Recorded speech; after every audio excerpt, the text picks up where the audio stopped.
Dans une interview accordée à Télépro, Marc-Antoine Lebray est revenu sur le décès de son père survenu le 1er mars 2022, alors qu'il s'apprêtait à présenter son dernier spectacle intitulé Solo. Le 3 mars 2022, Marc-Antoine Lebray a annoncé une triste nouvelle à ses fans. Discret sur sa vie privée, l'humoriste et imitateur a partagé dans sa story Instagram un article du site Ouest France annonçant le décès de son père. Âgé de 63 ans, Rémi Lebray est décédé 2 jours plus tôt, à l'hôpital privé des Côtes-d'Armor, après avoir lutté contre la maladie. Menuisier depuis son plus jeune âge, l'artisan, qui avait repris l'entreprise familiale, s'était confié sur son métier auprès du média régional peu de temps avant de prendre sa retraite.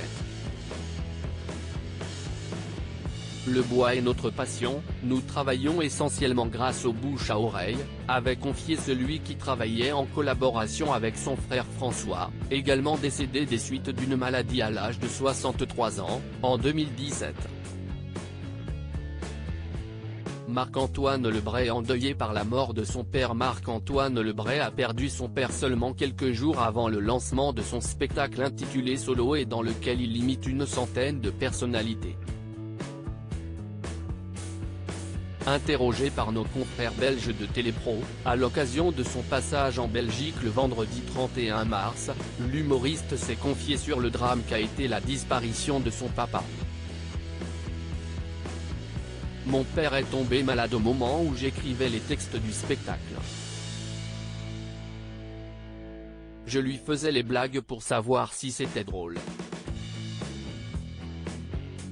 Il est décédé quelques jours avant la première date de mon spectacle qui devait avoir lieu en Belgique.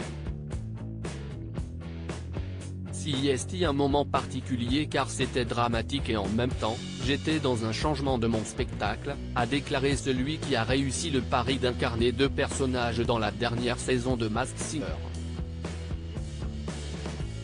Sa femme Marie-Ange Casta travaille avec lui. S'il a pu compter sur le soutien de son père dans l'écriture de son spectacle, Marc-Antoine Lebray bénéficie également de l'aide de son épouse Marie-Ange Casta, avec qui il est marié depuis 2019 et qui est devenue sa metteur en scène. Ma femme travaille avec moi sur la mise en scène du spectacle et elle me donne des conseils. Elle le faisait déjà avant aussi, mais je me suis dit qu'on allait le faire officiellement, a expliqué le papa d'une petite fille. Et de conclure avec humour au sujet de sa femme, je la sollicitais déjà avant donc autant qu'elle soit payée. À lire aussi Marc-Antoine Lebray choqué par d'anciennes images de lui dans Les Enfants de la télé, au Le Dossier.